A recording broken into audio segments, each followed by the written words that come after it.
Hello students, welcome back once again. This is video from revision series and आज का हमारा topic है AC through inductor. आज हम ये जानेंगे क्या होगा कि जब एसी इंडक्टर से पास होगा। आज हम ये जानेंगे कौन लीड करेगा, कौन लैग करेगा और ये लीडिंग और लैगिंग की सिचुएशन आखिर बनती ही क्यों है। याद रखना, थ्योरेटिकल एंड मैथमेटिकल प्रूफ दोनों देखने वाले हैं। 5-7 मिनट के अंदर सारे डाउट्स एंड कंफ्यूजन दूर हो जाएंगे। अगर आप इसी वीडियो को डिटेल में और डेप्थ में समझना चाहते हैं तो यूट्यूब पर सर्च करना एसी थ्रू इंडक्टर बाय अभिषेक साहू। आपके सारे डाउट, सारी कंफ्यूजन दूर हो जाएंगी। Without wasting of time direct जो है काम की बात पर आते हैं। तो मान के चलना कि हमारे पास जो है ये एक एसी सोर्स है, ये एसी सोर्स है और ये इंडक्टर लगा हुआ है।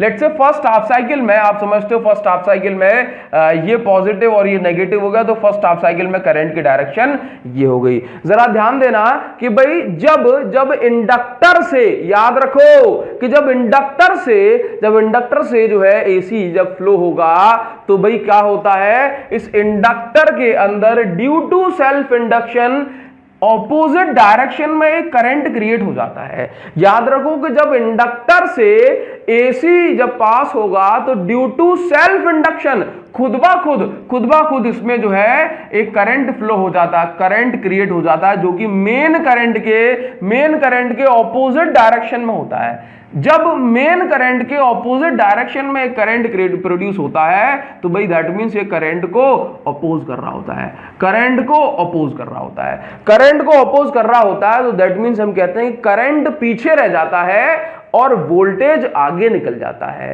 दैट मींस करंट को अपोज करने वाला एक करंट प्रोड्यूस हो रहा है ड्यू टू सेल्फ इंडक्शन, तो करंट लैग कर जाता है और वोल्टेज लीड कर जाता है। जब वोल्टेज मैक्सिमम पर पहुंचता है तो current due to this opposition maximum पर नहीं पहुंच पाता। तो हम बोलते हैं कि भाई इन सेल्फ इंडक्शन, या फिर हम बोले इन केस ऑफ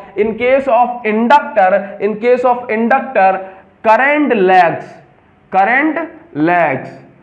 लैग करता है एंड वोल्टेज लीड करता है। तो ये तो हमने आपको बताया कि इसका थ्योरेटिकल एस्पेक्ट क्या है। अब हम जो है मैथमेटिकल डेरिवेशन करने वाले हैं, प्रूव करने वाले हैं कि भाई ये जो है कितने एंगल से लीड करेगा और लैग करेगा। चलिए भाई, तो हमने कहा कि यहां पर जो हमने जो पोटेंशियल डिफरेंस अप्लाई किया वो कितना हो गया भाई, E is equal to E not sine omega t.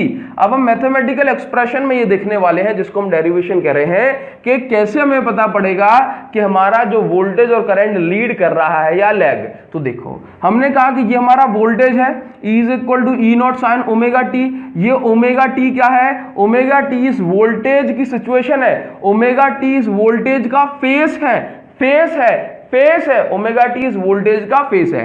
अब नाउ हमने जो है करंट निकाला, क्या निकाला? करंट। अब करंट आ गया I not sine omega T, current भी कितना आ गया? I not sine omega T. इसका मतलब दोनों ओमेगा टी, दैट मींस दोनों का वो जो फेज है सेम है। लेकिन अगर ऐसा आ गया omega T plus pi by two, omega t minus pi by two, तो फिर इसका मतलब है करंट और वोल्टेज अलग अलग फेज में है, करंट और वोल्टेज अलग अलग फेज में है। नाउ अब हम क्या करते हैं भाई, कैलकुलेशन करने के लिए हमने इस लूप के अंदर किरचॉफ वोल्टेज लॉ अप्लाई किया।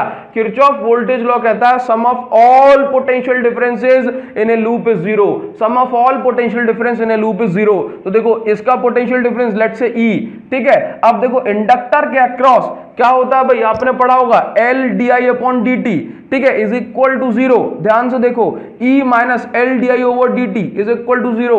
ये इसके अगेंस्ट पोटेंशियल डिफरेंस में जो चेंज आ रहा है उसको हमने लिखा हुआ है, ये पहला स्टेप आपको ध्यान रखना पड़ेगा। Now E is equal to, इसको इस साइड भेजो, ये पॉजिटिव हो गया, L को नीचे लेकर के आओ, dt को इस साइड लेके आ जाओ, इधर बचा di। ऐसा क्यों कर रहे हैं? बिकॉज हमें E तो हमारे पास है, हमें I निकालना है, तभी हम कंपेयर कर पाएंगे। तो हमने देखो di का इंटीग्रेशन किया, यहाँ पे भी इंटीग्रेशन साइन लगाया, di का इंटीग्रेशन होगा I, और देखो ये दोनों E को हमने लिख दिया E not sine omega T dt, ठीक है। E नॉट अपॉन L बाहर हो जाएगा भाई, E की वैल्यू को उठा के हमने यहाँ रख दिया, E की वैल्यू को उठा के E not sine omega T. अगले स्टेप में E नॉट अपॉन L, क्योंकि कॉन्स्टेंट है बाहर हो जाएगा, साइन ओमेगा टी का इंटीग्रेशन होगा, साइन ओमेगा टी का इंटीग्रेशन होगा, क्या बचेगा minus cos omega T upon omega, minus cos omega T upon omega, ठीक है ना। चलिए भाई अगले स्टेप में क्या होने वाला है, अगले स्टेप में हो जाएगा कि इसका माइनस बाहर निकालो, ओमेगा बाहर निकालो, तो minus E not upon omega L बाहर आ गया।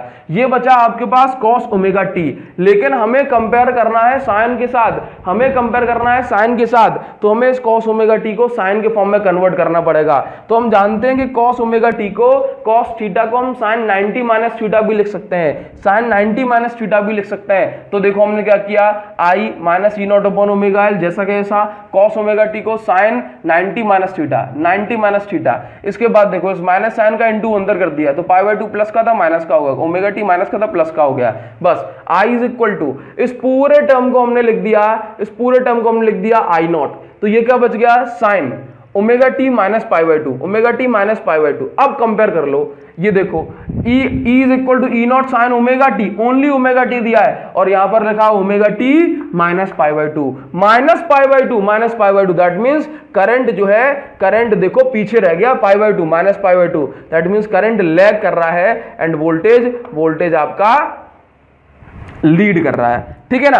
इतनी बहुत सुंदर बात है, तो हमने मैथमेटिकली भी इस चीज को प्रूव कर दिया। अगला step E not upon omega L को हमने क्या लिखा था, आई नॉट, तो ई नॉट अपॉन ओमेगा एल को हमने लिखा आई नॉट। अब देखो ई नॉट अपॉन जो है आई नॉट, अगर आप करोगे ई नॉट अपॉन आई नॉट आप करोगे, इधर बचा ओमेगा एल, तो यह आपका पोटेंशियल डिफरेंस, यह आपका करंट है। तो ई नॉट अपॉन आई नॉट क्या होता है, देखो नॉर्मली क्या होता है रेजिस्टेंस, लेकिन यहां पर रेजिस्टर नहीं लगा, क्या लगा है, इंडक्टर। तो जैसे हम रेजिस्टेंस में, जैसे रेजिस्टर के केस में रुकावट को हम रेजिस्टेंस नाम देते हैं, वैसे ही इंडक्टर के केस में रुकावट को हम XL नाम देते हैं, इसको हम बोलते हैं इंडक्टिव रिएक्टेंस।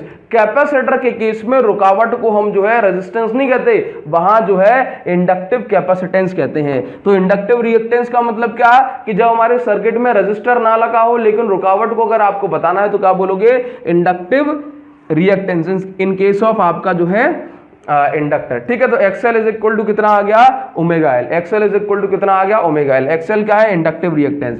फेजर डायग्राम बनाना है, कैसे बनाओगे, देखो ये आपका जो है ये आपका वोल्टेज है, ओमेगा टी पर है, देखो इस साइड दिखा रहे हैं, करंट कहा जा रहा है, ओमेगा टी में से पाई बाय 2 कम कर दो, पाई बाय 2 माइनस करना, दैट मीन्स उसको एंटी क्लॉकवाइज लेके जा रहे हो, उसको क्लॉकवाइज लेके चले जाओ, पाई बाय 2, ठीक है ना। तो इन दोनों बीच में फेज डिफरेंस कितना आ रहा है, omega t minus pi by 2। Phasor diagram बहुत डेप्थ में सिखाएं, यूट्यूब पर सर्च करना फेजर डायग्राम बाय अभिषेक साहू, सारे डाउट सारे कंफ्यूजन दूर हो जाएंगे, खत्म हो जाएंगे। अच्छा भाई, तो ये अपना हुआ। आपको ये वीडियो कैसी लगी कमेंट करके जरूर बताना, आपके कमेंट का वेट करेंगे। वीडियो पसंद आई तो उसको लाइक करना, चैनल को सब्सक्राइब करना, बहुत सारी इस तरह की वीडियोस आपको मिलने वाली है। Thank you so much guys, thanks a lot, see you.